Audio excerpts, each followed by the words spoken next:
In the ancient city of Uruk, there reigned a mighty king, Gilgamesh, two-thirds god and one-third man. He was tall, broad-shouldered, with fierce eyes and flowing dark hair beneath a golden crown. His power was unmatched, his voice like thunder.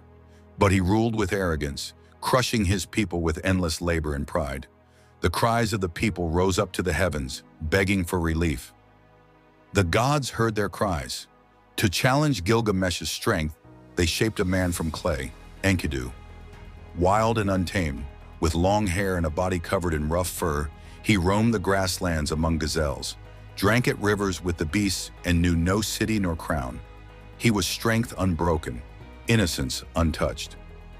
A hunter spotted Enkidu and feared him, for he freed animals from traps and ruined hunts.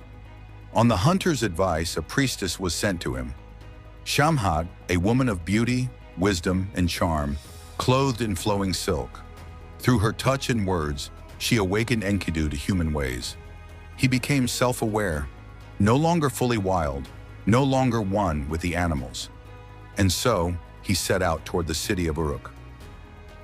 When Enkidu arrived, the people whispered, "Here was a man as strong as their king."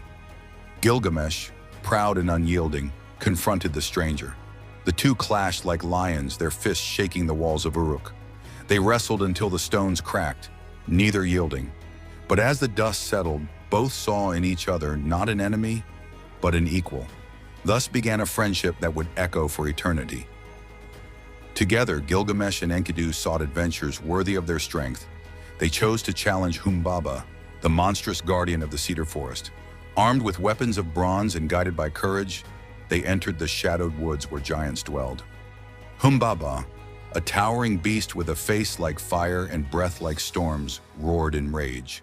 The battle was fierce. Trees shattered, earth quaked, and the sky darkened. But together the friends struck him down, felling the terror of the forest. The gods watched in silence, knowing balance had been broken.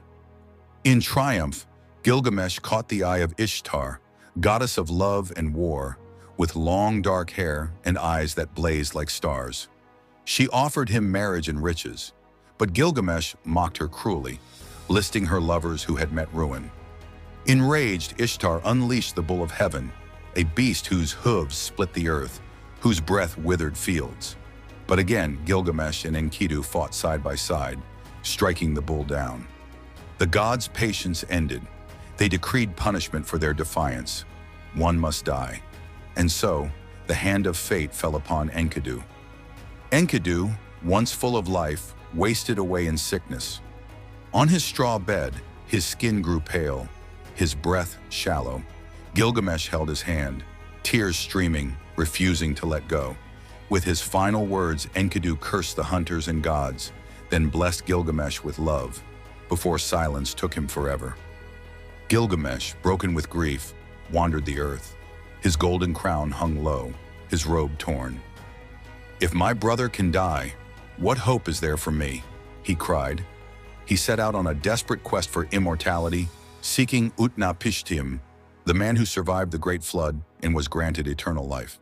After many trials, Gilgamesh found Utnapishtim, an old man with wise eyes and a weathered face.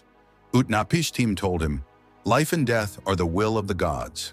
Immortality is not for man," but he revealed a secret plan at the bottom of the sea, one that could restore youth.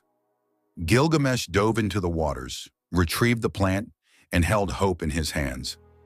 But on his journey home, while resting, a serpent stole the plant away, slithering into the depths. Immortality was lost. At last, Gilgamesh returned to Uruk.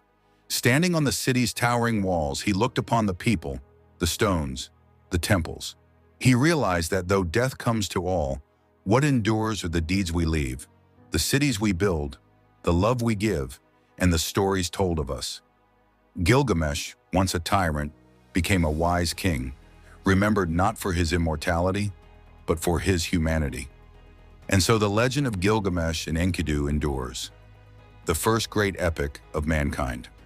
Don't forget to like and subscribe for more myth stories.